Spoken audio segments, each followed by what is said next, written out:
আমাদের এলাকায় ছোট বাচ্চারা রাতে ভাত খেতে চায় না, আমার মেয়েটাও খেতে চায় না। এটা দিব ওইটা দিব, আজকে মাহফিলে আসার সময় বলে দিছে লিস্ট করে এটা আনতে হবে। তো ছোট্ট বাচ্চাদের অনেক বায়না থাকে, ওরা রাতে খেতে চায় না। তো মায়েরা বিভিন্ন ভয় দেখায়, বাঘ আসবে খাও, ভূত আসবে খাও। আপনারা কি বলেন চট্টগ্রামে? কি আসবে? হ্যাঁ, ভূত ভূত ভূত আসবে, বাঘ আসবে, খাও খাও খাও, তাড়াতাড়ি খাও। তো বাচ্চারা এগুলো শুনে ভয়ে খেতে শুরু করে।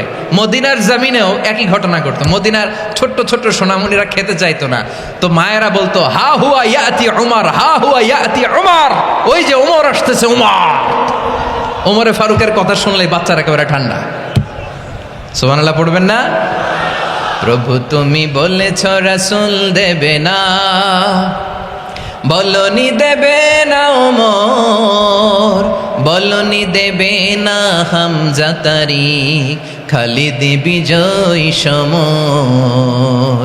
প্রভু তুমি বলেছ রাসূল দেবে না, বলনি দেবে না ওমর, বলনি দেবে না হামজা তারিক, খালিদ বিজয় সমর। প্রভু তুমি বলেছ রাসূল দেবে না। আল্লাহু আকবার। ওমরে ফারুক রাদিয়াল্লাহু তাআলা আনহু, ওনার কথা শুনলে গায়ের মধ্যে গুজবাম হয়, গায়ের পশমগুলো দাঁড়িয়ে যায়। সুবহানাল্লাহ বলেন। কি পার্সোনালিটি ছিল, কি ব্যক্তিত্ব ছিল।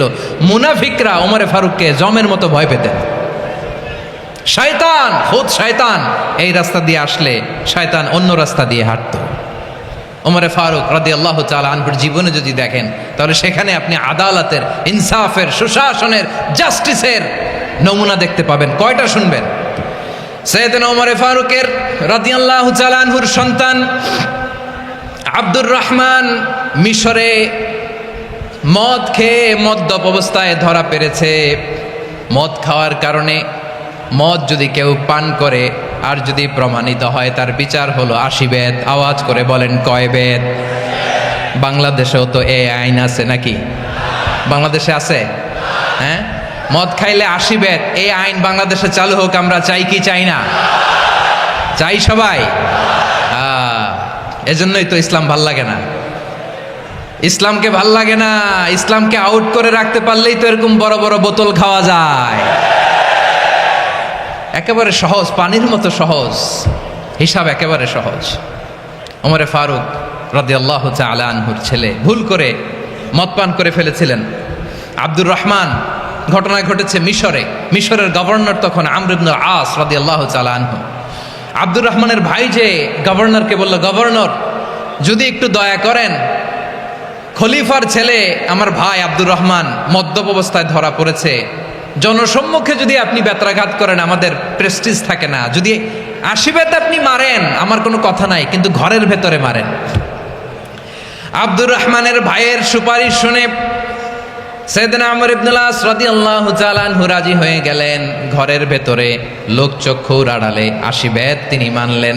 কিন্তু ঘটনাক্রমে এই কথা লুকিয়ে লুকিয়ে ঘরের ভেতরে 80 বেত মারার কথা সাইয়েদনা ওমরে ফারুক মদিনা থেকে জানতে পারলেন। মদিনা থেকে তিনি ফরমান জারি করলেন, এই বিচার যেমনটি আমর ইবনে আস আদায় করেছে, এটা প্রকৃতপক্ষে আদায় হয় নাই। আসো সবাই মদিনায় আসো, আমর ইবনে আস মদিনায় আসো, আব্দুর রহমানও আসো, সবাই আসো, জনসম্মুখে এই বিচার কার্যকর করতে হবে। সাইয়েদনা ওমরে ফারুক মসজিদে নববীর পিলারের মধ্যে নিজের ছেলেকে বাঁধলেন, আবার জনসম্মুখে 80টা বেত তার গায়ের মধ্যে মারলেন। মাজমুয়ে ফাতাওয়া ইবনে তাইমিয়া রাহিমাহুল্লাহ উনি এটা নকল করেছেন। এটা সবচেয়ে বিশুদ্ধ মত। আরো অনেক মত আছে, মারা গেছে কবরের উপর, ওগুলো বাদই দিলাম। কেমন খলিফা ছিলেন, কেমন খলিফা! পশ্চিমারা তোমরা জাস্টিস আমাদেরকে শেখাও, ইনসাফ কারে বলে, সুশাসন আমাদেরকে তোমরা শিখাও। ওমরে ফারুক রাদিয়াল্লাহু তাআলা আনহু ওই বিচারকে তিনি ধর্তব্য মনে করেন নাই। মদিনাতে এনে আবার জনসম্মুখে আবার 80 বেত মেরেছেন।